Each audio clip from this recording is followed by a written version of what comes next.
Clarke was born in the London area in 1886. She went on to study violin at the Royal Academy of Music and studied composition at the Royal Conservatory of Music, where she was the only female student that Charles Stanford ever admitted into the program there. She went on to have an illustrious career as a professional violist, performing as the first female in the Queen's Hall Orchestra, an all-professional orchestra, which was unique for that time. She had an extensive solo career touring throughout Europe and the United States, and she formed an all-female piano quartet that also toured extensively. Then in 1919 and 1921, she was the runner-up at the Berkshire Festival of New Music with her Viola Sonata and her piano trio. And then in 1923, she went on to become the only female composer that ever received a commission from Elizabeth Sprague Coolidge, one of the foremost arts philanthropists in America in the early 20th century. But her identity as a female composer, despite this amazing track record of success, was an uneasy one. It was marked by uncertainty and a certain sense of inferiority.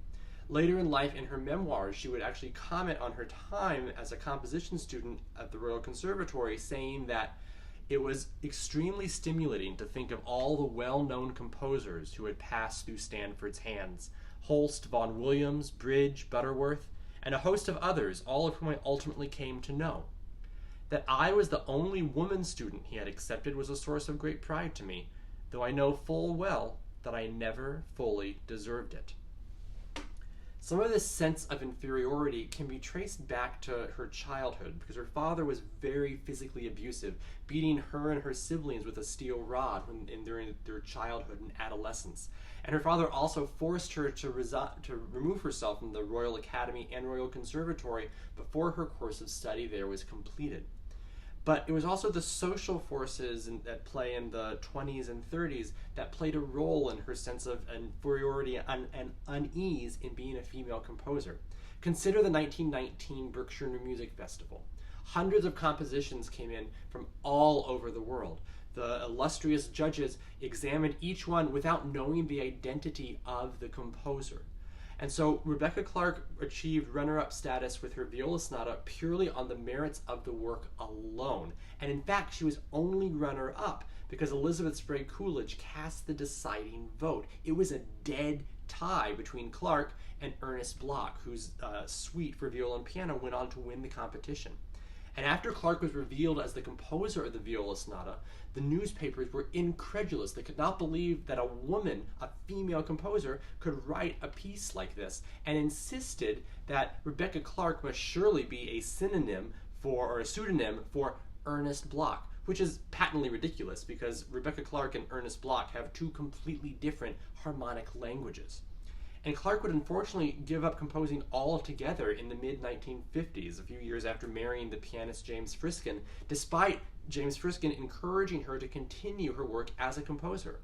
And she wrote a memoir very late in life that's full of self-effacing comments hidden behind this sense of good humor. Now, all of this begs several questions, but the central one that comes to mind has to do with identity and labeling and the consequences of both and how we receive a piece of music. So throughout her career, Clarke was regularly labeled as a female composer, which is patently true. I mean, she was female. But in the context, the term female composer wasn't a positive thing. It was an excuse, an apology, and a limitation.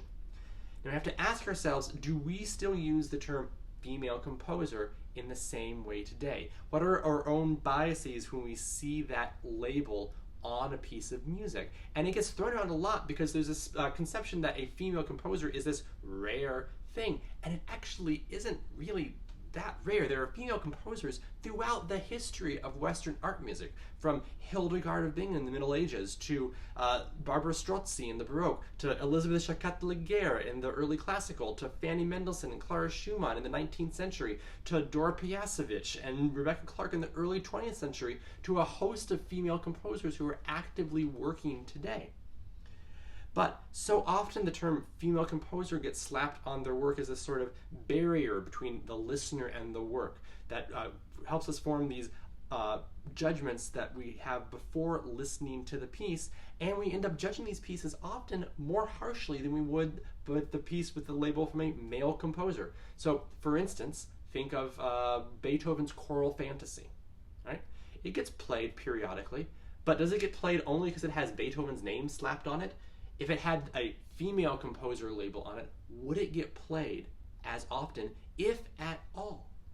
Now I bring this up because there's a ton of music out there, and we do ourselves a disservice as listeners and as performers when we only focus on name brand pieces from the big composers with names you can trust.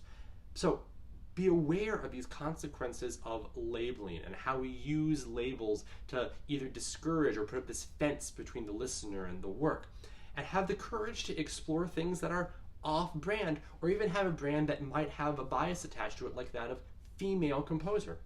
And you can do just that on Thursday night at 7 p.m. Central Time over on the Carver Chamber Music Facebook page, where Michelle Gunn will perform Rebecca Clarke's thrilling Sonata for Viola and Piano from 1919. We look forward to seeing you there.